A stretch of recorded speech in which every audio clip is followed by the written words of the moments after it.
talk about strategic planning. ကျွန်တော်ဒီနေ့ဘာပြောချင်လဲဆိုလို့ရှိရင်စီမံချက်နည်းဗျူဟာလေးကိုပြောချင်ပါတယ် At BuzzOff, we're trying to do 5 things. ကျွန်တော်တို့ရဲ့ BuzzOff ကဆိုရှင်ဒီမှာစူးစမ်းပြီးတော့မှတက်နိုင်သမျှလှုပ်ဆောင်နေတဲ့အရာလေးတွေ၅ချက်ရှိပါတယ် The first thing we're trying to do is to educate communities about malaria and the mosquito. ပထမတစ်ချက်ကတော့ပညာရေးနဲ့လူမှုရေးအပိုင်းမှာဒီငှက်ဖျားနဲ့ပတ်သက်ပြီးတော့မှဗဟုသုတပညာတွေပေးဖို့ရန်အတွက်ဖြစ်ပါတယ် The second thing that we're trying to do is to improve prevention in the communities that we go to. နောက်တစ်ချက်ကကြတော့ကျမတို့ဒီနေ့လူဖွဲ့စည်းမှာဒီငှက်ဖျားယောဂါကာကွယ်ခြင်းနဲ့ပတ်သက်ပြီးတော့မှတိုးတက်လာအောင်လှုပ်ဆောင်သွားဖို့ပဲဖြစ်ပါတယ် We are hopeful that those communities will help other communities improve their prevention methods. ဒါကြောင့်မလို့ဒီမှန်ကန်တဲ့နည်းလမ်းတစ်ချက်နဲ့ကျမတို့ကဒီငှက်ဖျားကာကွယ်ရေးကိုလှုပ်ဆောင်သွားဖို့ရန်အတွက်ကျမတို့အဖွဲ့အစည်းကအင်မတန်မှအလေးမြတ်ထားပါတယ် The third thing we're trying to do is give access to faster diagnosis. တတိယအချက်အနေနဲ့ကျမတို့ကဘာလှုပ်ဆောင်ခြင်းလဲဆိုလို့ရှိရင်ယောဂါကိုမြန်မြန်ဆန်ဆန်စာဖွေသိရှိပြီးတော့မှမြန်မြန်ဆန်ဆန်ကုသဖို့ကိုကျမတို့လုပ်ချင်ပါတယ် That's why we've been talking to you about rapid diagnostic testing. ဒါကြောင့်မလို့ဒီလိုမျိုးမြန်မြန်ဆန်ဆန်စမ်းသပ်စစ်ဆေးပြီးမှကုသမှုခံယူရမှာဖြစ်တဲ့အတွက်ကြောင့်မလို့ဒီကနေ့ RGT ဆိုတဲ့ဒီစမ်းသပ်မှုလေးကိုဒီကနေ့ကိုမောင်မတွေကိုကျမတို့သင်ကြားပို့ချပေးနေတာဖြစ်ပါတယ်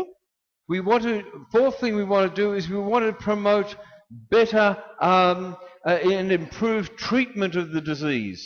အဲ့ဒီလိုမျိုးစမ်းသပ်ခြင်းနဲ့အတူပို့ပြီးတော့မှကောင်းမွန်တဲ့ထိရောက်တဲ့ကုသကာကွယ်မှုမျိုးတွေကိုလည်းကျမတို့ဘက်ကကြိုးစားပြီးတော့လှုပ်ဆောင်နေတာဖြစ်ပါတယ် The right kind of medicine for the right kind of malaria. ဒီငှက်ဖျားယောဂါပေါ်မှာမူတည်ပြီးတော့မှဖြစ်ပေါ်နေတဲ့ငှက်ဖျားယောဂါအခြေအနေပေါ်မှာမူတည်ပြီးတော့မှဒီအခြေအနေနဲ့ကိုက်ညီတဲ့ဆေးဝါးကိုလည်းမှန်မှန်ကန်ကန်ပေးပြီးတော့မှကုသပေးနိုင်ဖို့ရန်အတွက်ကျမတို့ဘက်ကနေပြီးတော့မှအလေးမြတ်ထားပါတယ် And the fifth thing that we want to do is train people to be malaria advocates in their own communities. နောက်ဆုံးတစ်ချက်အနေနဲ့ကျမတို့ဘက်ကအလေးထားပြီးဆောင်ရွက်ခြင်းတဲ့အရာလေးကတော့ဒီနေ့ငှက်ဖျားယောဂါနဲ့ပတ်သက်ပြီးတော့မှကျမတို့သိုံနေမကသေးဘူးတပားသူသိရှိပြီးတော့မှကိုယ်တိုင်လက်တွေ့သက်သက်ကျင့်သုံးနိုင်ပြီးတော့မိမိရဲ့လူမှုအဖွဲ့အစည်းမှာကြံလည်ပြီးလှုပ်ဆောင်နိုင်တဲ့အထိလေ့ကျင့်သင်ကြားပေးခြင်းကိုပဲဖြစ်ပါတယ် We want your communities to benefit from the knowledge that you have learned in these 4 days. ဒီလေးရက်အတော်တွင်းမှာကျမတို့သင်ယူခဲ့တဲ့ဒီငှက်ဖျားနဲ့ပတ်သက်တဲ့အကြောင်းအရာလေးတွေကိုမိမိရဲ့လူမှုအဖွဲ့အစည်းမှာပြန်လည်ပြီးတော့မှပို့ပြီးတိုးတက်ကောင်းမွန်လာတဲ့အထိပြန်လည်ပြီးတော့မှလှုပ်ဆောင်နိုင်တဲ့သူတွေများဖြစ်စေဖို့ရန်အတွက်ဆန္ဒပြုပါတယ် Tell your friends, tell your neighbors. နောက်ကိုယ့်ရဲ့မိသားစုတွေကိုယ့်ရဲ့တငယ်ချင်းတွေကိုယ့်ရဲ့အိမ်နီးနားချင်းတွေကိုပြောပါ Tell people you know who live in other villages. ကိုယ့်ရဲ့ကျေးရွာမှာနေနေတဲ့သူတွေကိုနဲ့သိသမျှလူတွေအားလုံးကိုလည်းပြောပါ Declare war on mosquitoes. ဒါကြောင့်မလို့ဒီခြေအတွက်တိုက်ပွဲဝင်ရအောင်ဆိုပြီးတော့ဒီလိုကြွေးကြော်စကားလေးတွေကိုသုံးနှုန်းကြပါ Get the truth out there. ဒါကြောင့်မို့စစ်မှန်တဲ့နီးလန်းတွေကိုလည်းပေးပါ The problem is the mosquito. ဒီစစ်မှန်တဲ့နီးလန်းကဘာလဲဆိုရင်ဒီကနေ့ကျမတို့ငှက်ဖျားပိုးရရှိခြင်းကချင်းချောက်ဖြစ်တယ်ဆိုတာကိုသူတို့ကိုသိချဗဟုတုတပေးပါ We want communities to be aware that it's the mosquito that's the problem, not bananas. ဒါကြောင့်မလို့ကိုယ့်ရဲ့လူမှုအဖွဲ့အစည်းကိုယ့်ရဲ့ပတ်ဝန်းကျင်မှာချင်းငှက်ဖျားယောဂါကချင်းချောက်ဖြစ်တယ်ဆိုတာကိုသူတို့အထက်မှာမှန်မှန်ကန်ကန်သိသိသက်သက်သိသွားဖို့ရန်အတွက်လုပ်ပါငှက်ဖျားယောဂါကငှက်ပျောသီးကြောင့်ဖြစ်တာမဟုတ်ပါဘူးဆိုတာကိုလည်းသိစေပါ Somebody once told me that they got malaria because they ate the banana. တချို့ကတော့ဘယ်လိုပြောလဲဆိုတော့ငှက်ဖျားယောဂါဝင်ရတယ်ဘာကြောင့်လဲငှက်ပျောသီးစားလို့တချို့ကထင်တယ် It's not the banana. ငှက်ပျောသီးကမဟုတ်ပါဘူး And it's not the spirits. အဲ့ဒါကဝိညာဉ်ဆိုးတွေကလည်းမဟုတ်ပါဘူး And it's not the witch doctor. အဲ့ဒါကဆုံးကဝေတွေကလည်းမဟုတ်ပါဘူး Malaria comes from the bite of the female Anopheles mosquito. ဒါကြောင့်ငှက်ဖျားယောဂါဟာဆိုလို့ရှိရင်ချင်းမအနော်ဖလီကိုင်မှုကြောင့်ဖြစ်လာတာဖြစ်ပါတယ် And malaria can be prevented and malaria can be treated. ငှက်ဖျားယောဂါကကာကွယ်နိုင်တယ်ကုသနိုင်ပါတယ် So let's have a revisit the prevention. ကာကွယ်ခြင်းနဲ့ပတ်သက်ပြီးတော့မှကျမတို့ကြည့်ရအောင် Practical steps that we can take. ကာကွယ်ခြင်းနဲ့ပတ်သက်ပြီးတော့မှကျမတို့လက်တွေ့ကျကျအစပြုရအောင် manage water. အဲ့ဒါဘာလဲဆိုရင်ရေတွေကိုစနစ်တကျထားတူတက်ခြင်း Now, after the rain we have this afternoon, ဒီနေ့လည်းခင်မှာမိုးရွာတယ် there might be old cans, bottles, bits of plastic lying around that are now full of water. မိုးရေတွေကဆိုလို့ရှိရင် plastic ခွက်တွေထဲမှာကျမတို့ပုလို့ပလက်လှန်ထားတဲ့တန်ခွက်တွေထဲမှာအုံမှုခွက်တွေထဲမှာဒီလိုမျိုးခုံအောင်နိုင်ပါတယ် Empty the water out. နောက်ပြီးတော့ရေတွေကလည်းဒီချက်ချင်းမစီးစင်းမဲ့နဲ့ခုံအောင်နေတာပေါ့နော်ဝစ်နေတာပေါ့ရေတွေလည်းဝစ်နေတာရှိလိမ့်မယ် Bury the trash. အဲ့ဒီအရာတွေအလုံးကျမတို့တန်ရှင်းပြရမယ် Give the mosquitoes nowhere to breed. ဒါကြောင့်မလို့ချင်းနေဥမဥနိုင်အောင်သူတို့ကိုလှုပ်ပေးရမယ် Sometimes you get a tree that has a fork in it like this in the middle. တခါလေကျရင်ကျမတို့တစ်ပင်တွေ့ရမယ်တစ်ပင်ကခုတ်ပြီးသားတစ်ပင်ဆိုတစ်ခေါင်းလေးရှိနေတယ်အဲ့လိုမျိုးတစ်ခေါင်းထဲမှာရေခုအောင်နိုင်တယ် And in the wet season, that fork that may have a little bit of water only so deep in it. ဆိုစွနေတဲ့ຢာတီမှာဆိုလို့ရှိရင်ဒီမိုးရွာတဲ့အရှိန်ကြောင့်ဒီရေတွေကဒီတစ်ခေါင်းလေးတွေကိုဝင်သွားပြီးတော့မှတစ်ခေါင်းထဲမှာရေတွေကျန်ရှိနိုင်တယ် That's enough for mosquitoes to breed. အဲ့ဒီတော့သင်းငယ်တဲ့တစ်ခေါင်းလေးထဲမှာရှိနေတဲ့ရေနည်းနည်းလေးကချင်းတကောင်ဥဖို့ရန်အတွက်လုံလောက်တဲ့ရေပမာဏလေးပဲဖြစ်ပါတယ် If we can reduce the places they can breed, then we can reduce the numbers of mosquitoes. သူတို့တွေဥမဥနိုင်အောင်လို့အဲ့ဒီနေရာမျိုးတွေကိုကျမတို့ပျောက်ပြတ်သွားအောင်ကျမတို့ဖြတ်စည်းပြရမယ်လှုပ်ဆောင်ပြရမယ် We've talked about mosquito nets this week. ဒီကနေ့ချင်းထောင်နဲ့ပတ်သက်ပြီးလဲကျမတို့ပြောခဲ့တယ် We talked about the untreated net. ကျမတို့စိတ်မစင်ရသေးတဲ့ချင်းထောင်အကြောင်းလဲပြောတယ် We showed you how to treat a net and make it an ITN. နောက်ပြီးတော့စိတ်ချင်းထောင်ဖြစ်တဲ့ ITN အကြောင်းလဲပြောခဲ့တယ် And we showed you the LLIN nets. ပြီးတော့ခုနကတော့ကျမတို့ပြသခဲ့တဲ့တာရှေခံစိတ်ချင်းထောင် LLIN ချင်းထောင်ကိုလည်းပြခဲ့ပါတယ် These nets will last for years. ဒါဆိုလို့ရှိရင်နှစ်ပေါင်းတာရှည်စွာကျမတို့အသုံးပြုလို့ရတဲ့ချင်းထောင်ဖြစ်ပါတယ် And even if they get a little tear in them, နည်းနည်းလေးပြင်းနေရင်တောင်မှ the mosquito will still die because it lands on the net. အဲ့ဒီချင်းထောင်လေးကတကယ်လို့ကျမတို့သုံးလာတာနှစ်ကြာလာလို့နည်းနည်းလေးပြဲလာရင်တောင်မှအဲ့ဒီချင်းထောင်ပေါ်ကိုချင်းလာနားလို့ရှိရင်အဲ့ချင်းကတင်နိုင်ပါသေးတယ် We've told you about personal repellents you can put on your skin so that the mosquitoes don't bite you. နောက်တော့ချင်းမကိုက်နိုင်အောင်ကျမတို့ခန္ဓာကိုယ်ကိုချင်းမကိုက်နိုင်အောင်နောက်ထပ်ကာကွယ်နည်းတစ်ခုကတော့ချင်းဆေးတွေတုပ်လိမ့်ပြီးမှပြီးရရှင်ဖြန်းဆေးတွေဖြန်းပြီးမှ roll on တွေတုပ်လိမ့်ပြီးမှကာကွယ်နိုင်တယ်ဆိုတဲ့အကြောင်းလည်းပြောခဲ့ပြီးပြီ We've told you about the dangers, particularly to pregnant women and children, that malaria has. နောက်ပြီးတော့ဒီငှက်ဖျားယောဂါကိုခံစားရရှိနေတဲ့လူတွေထဲမှာမှကလေးသူငယ်တွေနဲ့ကိုယ်ဝန်ဆောင်အမျိုးသမီးတွေအတွက်အန္တရာယ်ရှိရဆိုတဲ့အကြောင်းလည်းပြောပြခဲ့ပြီးပြီ And we've talked about the importance of nutrition.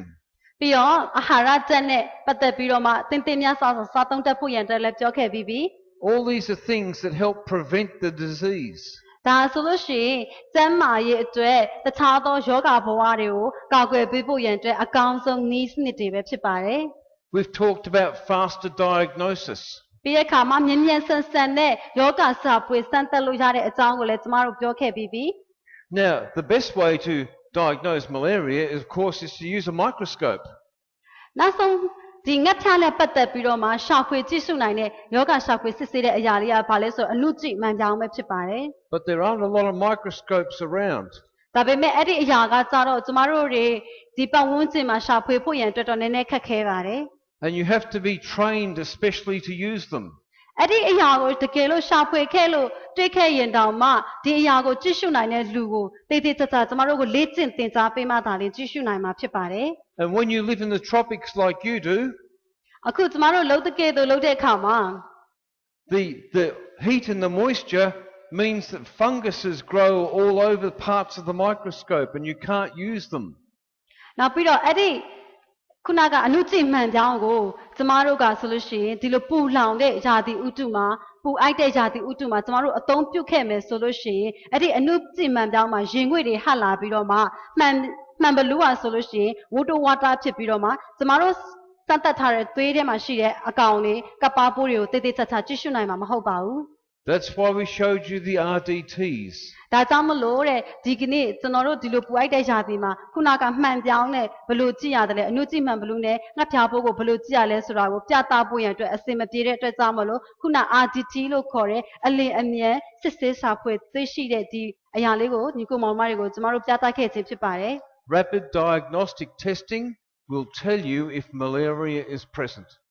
နောက်ပြီးတော့အဲ့ဒီခုနက RDT ဟာလည်းပဲကျွန်တော်တို့မှာငှက်ဖြားရောဂါရှိမရှိကိုစမ်းသပ်စစ်ဆေးလိုက်တာနဲ့ပဲပေါ်ပေါက်လာတဲ့အဖြေကိုထွက်လာတယ်ဆိုတာကိုသိရတယ် And it will tell you what kind of malaria so you can get the right medicine. ပြီးတော့လည်းပဲအဲ့ဒီခုနက RDT နဲ့စမ်းသပ်လိုက်တဲ့အခါမှာဒီသူ့ရဲ့ RDT ရဲ့အပေါ်မှာဘယ်ငှက်ဖြားပိုးတွေကျမတို့မှာရှိတယ်လဲဆိုပြီးတော့မှပိုင်းခြားပြီးတော့မှအဖြေထွက်လာတဲ့အရာလေးကိုလည်းတွေ့ရတဲ့အတွက်ကြောင့်မလို့ကျမတို့ကဒီငှက်ဖြားပိုးအမျိုးအစားပေါ်မှာမူတည်ပြီးတော့မှမှန်ကန်တဲ့ဆေးဝါးပေးပြီးကုသပေးလို့ရပါတယ် We want small villages and clinics to be able to have the access to the right drugs. ဒါကြောင့်မလို့ငယ်ရတဲ့သိငယ်တဲ့ကြေးရွာလေးတွေပြီးလို့ရှိရင်အဲ့ဒီမှာရှိတဲ့ဆေးရုံစိတ်ခန်းလေးတွေမှာမှန်ကန်တဲ့ဒီလိုစမ်းသပ်စစ်ဆေးမှုတွေရရှိဖို့ရန်အတွက်လည်းကျွန်တော်တို့ဆရာထက်သန်ပါတယ် Saul Marcus spoke about combination therapies. ဆရာကြီးဦးစောမကက်ကလည်းပဲကျွန်တော်တို့ကိုသင်ကြားပို့ချပေးသွားတာရှိပါတယ် He told us that when PF malaria is diagnosed, တကယ်လို့ PF ကျွန်တော်တို့စစ်ဆေးလိုက်တဲ့အခါမှာ PF ငှက်ဖြားဖို့တွေ့ရှိတယ်ဆိုလို့ရှိရင် a combination therapy like coartem is the best way to do it. အဲ့ဒီ PF ကိုရှာဖွေတွေ့ရှိရဆိုရင်ဒီ PF ငှက်ဖြားအတွက်အသင့်ဆုံးဆေးရဆိုရှင် coartem ဖြစ်ပါတယ် Coartem treats PF malaria very well and effectively. နောက်ပြီးတော့အဲ့ဒီ coartem ဆိုတဲ့ဆေးဝါးဆိုလို့ရှိရင် PF ငှက်ဖြားယောဂါကိုထိထိရောက်နဲ့အကူအညီနိုင်ဆုံးဖြစ်ပါတယ် He also told us that if there is other malaria there like 5X, sorry if there's other malaria like 5X, တခြားအဲ့ငှက်ဖြားပိုးတွေတခြားငှက်ဖြားပိုးတွေမှာလည်းပဲဒီကပ်ပါပိုးတွေရှိတယ် we can use something like chloroquine. virus လိုမျိုးငှက်ဖြားပိုးပေါ့နော်အဲ့ဒါမျိုးဆိုလို့ရှိရင် chloroquine ကိုသုံးနိုင်ပါတယ် To treat Plasmodium vivax. Plasmodium vivax ကို chloroquine သုံးပြီးတော့မှကျမတို့ကုသပေးနိုင်ပါတယ် But you know, as I travel, sometimes I go to clinics and they try to treat everything with chloroquine. ကျွန်တော်ခရီးထွက်လာတဲ့တခြားလုံးရခဲ့တဲ့အတွေ့အကြုံတချို့ကတော့ဘာလဲဆိုရင်စေခန်းတော်တော်များများကဘာငှက်ဖြားပိုးပဲတွေ့ဘာမှဘယ်လို PF ပဲတွေ့PV ပဲတွေ့ဘယ်လိုပဲတွေ့သူတို့က chloroquine right Yes. chloroquine ပဲတိုက်ပြီးတော့မှသူတို့ကုသလိုက်ကြတာများတယ် And some of their people are dying because chloroquine is not the right medicine for PF malaria. တချို့လူတွေကတော့တေကြတယ်ဘာဖြစ်လို့လဲဆိုတော့ chloroquine က PF ငှက်ဖြားယောဂခံစားနေရတဲ့လူတွေအတွက်မှန်ကန်တဲ့ဆေးဝါးမဟုတ်တဲ့အတွက်ကြောင့်မလို့ဒီဆေးကိုတောင်းပြီးတဲ့ခါမှာသူတို့အသက်မရှင်နိုင်ဘူးသိရယ် One healthcare worker told me that he couldn't afford to buy the medicine. ကျမရဲ့ဝန်ထမ်းတဦးကပြောပါတယ်သူဆေးဝယ်တယ် I said to him, "How much does it cost you?" အဲ့ဒီဆေးဝယ်တာဘယ်လောက်ကုန်တယ်လဲလို့မေးပါတယ် And he said $2 a box. ဘူးတပူကို US 200လောက်ပေးရတယ်လို့ပြောပါတယ် Now that was very expensive for him. အဲ့ဒီဒါဆိုလို့ရှိရင်တော့အရန်ဈေးကြီးပါတယ် So what we've done is we've given him money so he can buy a combination therapy and have it on his shelf. ဒါကြောင့်မလို့ကျွန်တော်တို့ကဆိုလို့ရှိရင်ဒီလိုမျိုးဈေးသက်သာတဲ့ဆေးဝါးတွေလည်းရှိတယ်ဒါကိုလည်းဝယ်နိုင်တယ် And he uses the chloroquine for his Vivax and the combination therapy when he has PF malaria. နောက်ပြီးတော့မှ chloroquine ကို PV အတွက်သုံးနိုင်တယ်လို့ PF ငှက်ဖြားပိုးရှိတဲ့အခါမှာလည်းပဲ coartem ကိုသုံးနိုင်တယ် We want to make sure that clinics in small villages have the right kind of medicine and are using it correctly. ဒါကြောင့်မလို့ကျွန်တော်တို့အနေနဲ့လည်းပဲကြေးရွာတွေမှာပြီးလို့ရှိရင်ကြေးရွာတွေမှာရှိတဲ့ဆေးခန်းလေးတွေမှာမှန်ကန်တဲ့ငှက်ဖြားယောဂအတွက်ငှက်ဖြားဆေးကိုကျွန်တော်တို့ရှိခိုင်းစေချင်ပါတယ် We want to train people to be able to be advocates in their own communities. ကျွန်တော်တို့အနေနဲ့ကဒီမှာရှိတဲ့လူတွေအားလုံးကိုကိုယ့်ရဲ့လူမှုအဖွဲ့အစည်းမှာပြန်လည်ပြီးတော့မှလက်တွေ့ဒီငှက်ဖြားနဲ့ပတ်သက်ပြီးလက်တွေ့လှုပ်ဆောင်နိုင်တဲ့အထီကိုကျွန်တော်တို့ရဲ့ဆန္ဒကလေ့ကျင့်ပေးသွားခြင်းနဲ့ဆန္ဒပါပဲ to declare war on malaria and the mosquitoes, starting with their own house. နောက်ပြီးတော့မှငှက်ဖျားပိုးတွေပြီးလို့ရှိရင်ငှက်ဖျားယောဂါတွေပြန့်နှံ့မသွားအောင်ဒီငှက်ဖျားခြင်းနဲ့ပတ်သက်ပြီးတော့မှတိုက်ခိုက်ရအောင်ဆိုတဲ့ဒီလိုကြွေးကြော်မှုလေးတွေကိုလည်းပဲလှုပ်ဆောင်ဖို့ရန်အတွက်တိုက်တွန်းချင်ပါတယ် Do you know your average mosquito only travels maybe a mile or so from the place it was born? ဒါကြောင့်မလို့တခါတရံကြလို့ရှိရင်လည်းငှက်ဖျားပိုးတွေကဘယ်လိုမျိုးတည်ဆောင်လာခဲ့တယ်လဲဆိုလို့ရှိရင်ကိုဟိုးအလွန်ဝေးကွာတဲ့နေရာမှာကိုနေခဲ့တဲ့နေရာကနေကိုကတည်ဆောင်လာပြီးမှကိုဒီဘက်ကိုရောက်လာတဲ့အခါမှာလည်းကိုစီကနေတဆင့်တခြားလူကိုပြန့်ပွားနိုင်တယ် If we were able to get rid of all the mosquitoes within a 1 mile of this building, တကယ်လို့ဒီချင်းနေရဆိုလို့ရှိရင်မိမိရဲ့ပတ်ဝန်းကျင်မှာမိုင်ပေါင်းများစွာကနေလာပြီးတော့မှမိမိကိုတိုက်ခိုက်နိုင်တဲ့အတွက်ကြောင့်မလို့မိမိပတ်ဝန်းကျင်မိုင်ပေါင်းများစွာအထိဒီလိုမျိုးရှင်းလင်းပေးထားနိုင်ကာကွယ်ပေးထားနိုင်ကောင်းပါတယ် very many people would be malaria free because of it. အဲ့ဒီလိုမျိုးလှုပ်ဆောင်ခြင်းအပြင်လူတွေဟာငှက်ဖျားရဲ့ကြီးကျုံဘဝကနေလွတ်မြောက်ရမှာဖြစ်ပါတယ် And now you guys have been to a training seminar and you have some of this information in your handbooks. နောက်တစ်ခုကကျမတို့လှုပ်ဆောင်နိုင်တဲ့အရာကဘာလဲဆိုလို့ရှိရင်ဒီလိုမျိုးသင်တန်းတွေပို့ချမယ်ကျမတို့ပေးလိုက်တဲ့စာအုပ်စာတမ်းတွေကိုကျမတို့သုံးမယ်ခုနကကျမတို့ PowerPoint တွေလည်းပေးလိုက်မယ်အဲ့လိုမျိုးဟာတွေကိုကျမတို့အသုံးချပြီးတော့မှကျမတို့လူတွေကိုဒီငှက်ဖျားနဲ့ပတ်သက်ပြီးတော့ဗဟုသုတပညာတွေပေးလို့ရပါတယ် And some of you will download the information onto your USB drives.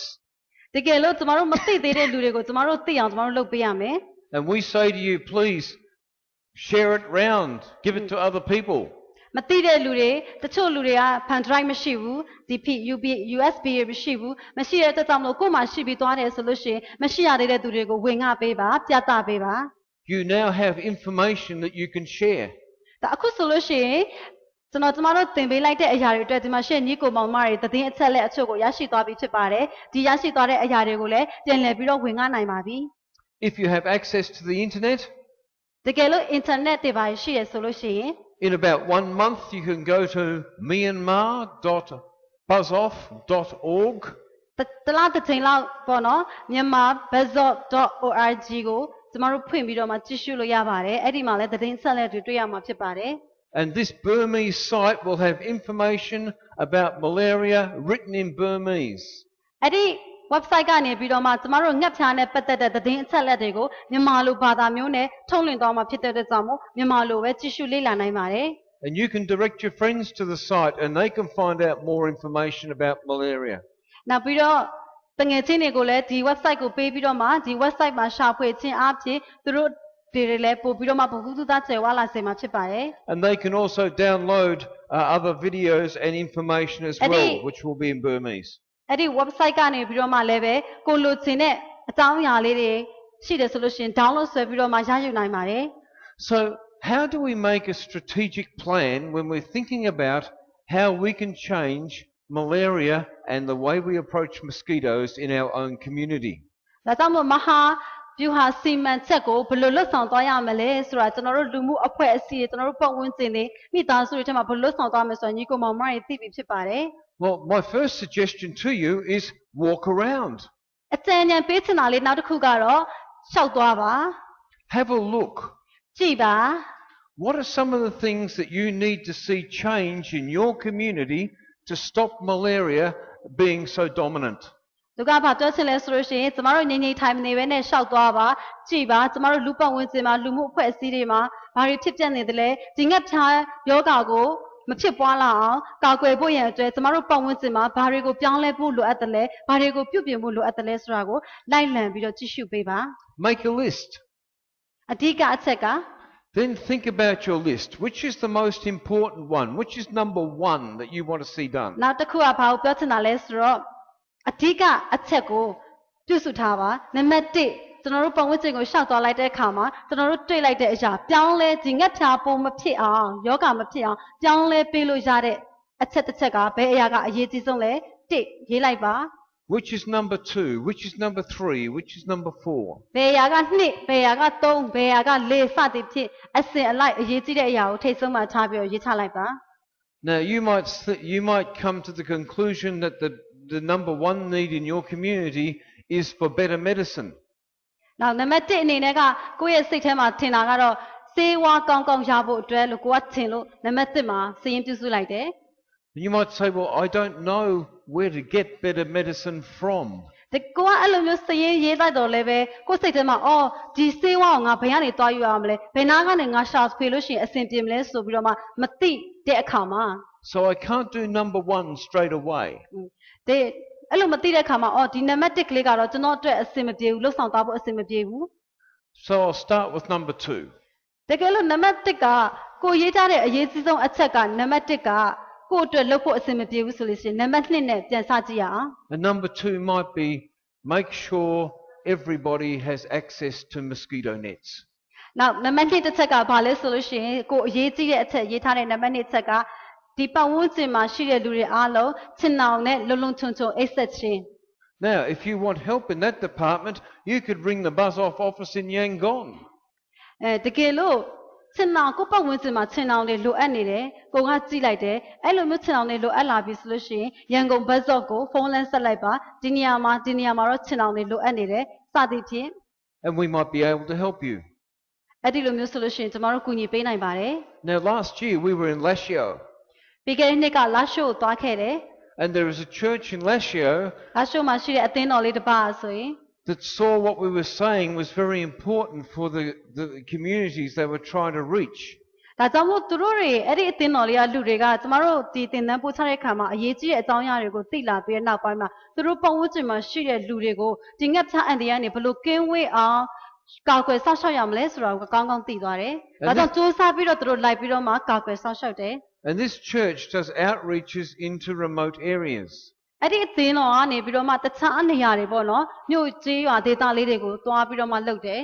So when they go and do these outreaches, they actually take a whole pile of mosquito nets with them. သူတို့တခြားနေရာတွေကိုသွားပြီးတော့တခြားသူတို့အသင်းတော်ခွဲလေးရှိတဲ့နေရာတွေဒေသတွေကိုသွားပြီးတဲ့အခါမှာသူတို့နဲ့အတူတူချင်အောင်တွေကိုယူပြီးတော့မှတည်သွားတယ် And hand them out. ပြီးတဲ့အခါမှာသူတို့တွေကိုဖြန့်ဝေတယ်ပေးဝေလိုက်တယ် What a great idea. အဲ့ဒါကောင်းတဲ့အကြံဉာဏ်မဟုတ်ဘူးလားတဲ့ They're caring for people's souls and they're caring for people against malaria at the same time. ဒါဟာအရန်ကောင်းပါတယ်တဲ့ဘာဖြစ်လို့လဲဆိုလို့ရှိရင်တစ်ချက်ကဘာလဲဆိုလို့ရှိရင်လူတွေကိုဒီကျမ်းမာရေးဒီငှက်ဖြာယောဂကနေကျမတို့ကာကွယ်ဆောင်ရှောက်နိုင်တာဖြစ်တယ်လို့တစ်ဖက်အပိုင်းကလည်းပဲသူတို့ရဲ့ဝိညာဉ်ရေးရာကိုကျမတို့ဘုရားသခင်ထံပါအောင်ရအောင်ပို့ဆောင်ပေးနိုင်ပါတယ် Another church that we had contact with in Mandalay မန္တလေးမှာရှိတဲ့အသင်းတော်တစ်ခုကလည်းပဲ has a medical outreach team. သူတို့မှာဆေးဝါးနဲ့ပတ်သက်ပြီးတော့မှဒီဆရာဝန်ဆရာမတွေနဲ့အတူတူအဖွဲ့အစည်းလုပ်ပြီးတော့မှဒီငှက်ဖြားနဲ့ပတ်သက်ပြီးလှုပ်ဆောင်နေပါတယ် And they have some doctors that go out into remote areas amongst the Lisu people. သူကဒီမှာလီဆူမြို့ရွာကျေးရွာလေးတွေမှာသွားပြီးတော့မှဒီဆရာဝန်တွေနဲ့အတူတူအဖွဲ့လိုက်အစုလိုက်သွားပြီးတော့မှဒီငှက်ဖြားနဲ့ပတ်သက်ပြီးဆောင်ရွက်နေပါတယ် And they said to us, would you help us so we could do a hemoglobin testing and RDT testing as part of our clinic outreaches? အဲ့ဒီမန္တလေးကဒီအဖွဲ့အစည်းကလည်းပဲကျမတို့ရှိမှလာပြီးတော့မှဒီမှာရှိတဲ့မြို့ရွာဒေသကျေးရွာမှာရှိတဲ့လူတွေကိုဒီ hemoglobin တွေအားတိုင်းပေးလို့ရနိုင်မလားပြီးလို့ရှိရင်ဒီငှက်ဖြားပိုးရှိမရှိလင်းမြန်စွာစမ်းသပ်စစ်ဆေးလို့ရတဲ့ကိရိယာလေးနဲ့စစ်ဆေးပေးလို့ရမလားဆိုပြီးတော့မှကျမတို့ရှိကဒီလိုပစ္စည်းမျိုးကိုအကူအညီတောင်းပါတယ် So we've been providing those things to them. ကျမတို့လည်းသူတို့ရှိကိုပို့ခဲ့ပေးပါတယ် We've been giving them mosquito nets. ချင်အောင်တွေလည်းပေးခဲ့ပါတယ် And they've been sending us back photographs of what's been happening. နောက်ပြီးတော့သူတို့ကကျမတို့ပေးပို့လိုက်တဲ့အရာတွေကျမတို့လှူဒန်းလိုက်တဲ့အရာတွေကူညီလိုက်တဲ့အရာတွေကိုဓာတ်ပုံလေးနဲ့တကွအမှတ်တမ်းတင်ပြီးတော့မှကျမတို့ရှိကိုပြန်ပို့ပါတယ် And in January this year, I spoke to the pastor. ဒီ January လမှာအဲ့ဒီမန္တလေးမှာရှိတဲ့ဆရာကိုကျွန်တော်စကားပြောပါတယ် He said to me, David, we went into one village and the first time we were there were 90 cases of malaria. အဲ့ဒီအချိန်မှာဆရာကဘာပြောလဲဆိုရင်အဲ့မန္တလေးကဆရာကကျွန်တော်တို့